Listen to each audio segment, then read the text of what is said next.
Amambai, nos tempos dos nossos avós.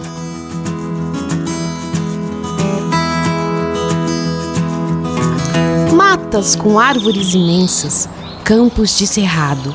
Este era um ambiente habitado por indígenas por muito tempo e depois ocupado por pioneiros que chegaram através de estradas antigas, atravessando rios e córregos, enfrentando animais ferozes.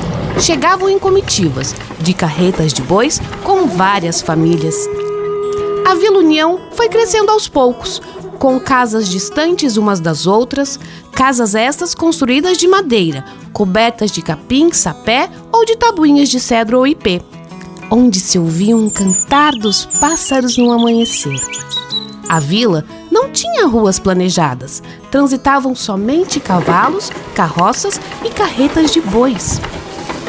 Transportando os produtos das roças, seja o arroz, milho e até erva mate, nas chácaras e fazendas produziam do açúcar e café, até o fumo que vendiam para outras cidades. Os primeiros moradores, para construírem suas casas, seus móveis e até as carretas de boi, usavam ferramentas para derrubar as árvores das matas e outras diferentes para cortar as tábuas e vigas. Era o traçador e o serrotão. Para usarem as ferramentas, precisavam de 2 pessoas, uma de cada lado. Para trazer as toras dos matos, usavam uma carreta de boi que era usada só para este fim.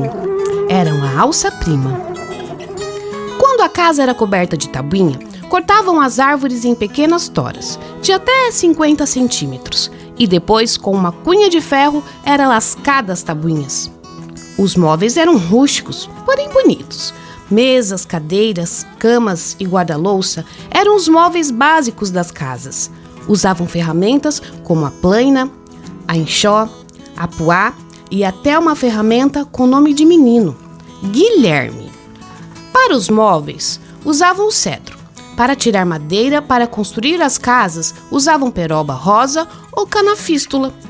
A carreta de boi tinha peças de maneira com nomes engraçados, como canga, peças colocadas sobre o pescoço de 2 bois, canzil, peças que aos pares atravessam a canga para fixá-la ao pescoço de cada boi, e muchacho, que eram fabricadas de madeiras duras com ipê. Para o assoalho e as laterais usavam cedro e uma madeira chamada amendoim. Assim, era o beneficiamento da madeira, até quando a primeira serraria foi instalada em Amambai, conhecida por Serraria do Japonês, pois o proprietário era o senhor Antônio Fujiwara. Madeira para serrar tinha à vontade, pois haviam grandes matas próximas ao novo município, que foi chamado de Amambai. Assim foram instaladas várias outras, grandes, pequenas, mas que aos poucos foi acabando com os matos, e assim foram buscando em Paranhos ou Coronel Sapucaia.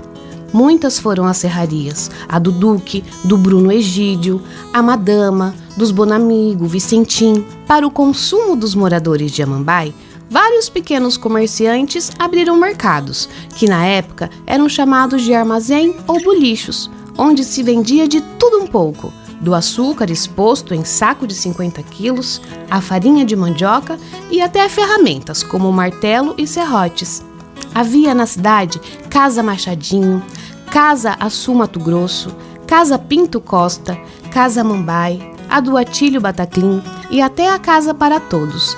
Instalada em 1959 e funcionando ainda, tem a Casa Ele Viva, do Sr. Neiri Vieira.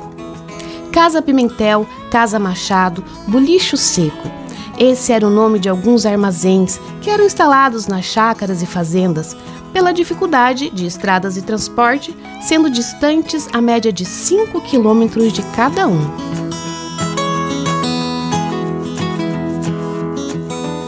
Este projeto foi contemplado com recursos da Lei de Emergência Cultural Aldir Blanc, através de editais executados pela Fundação de Cultura do Estado de Mato Grosso do Sul, com apoio do Governo Federal, Ministério do Turismo, Secretaria Especial da Cultura, Fundo Nacional de Cultura e apoio da Rádio Auxiliadora FM.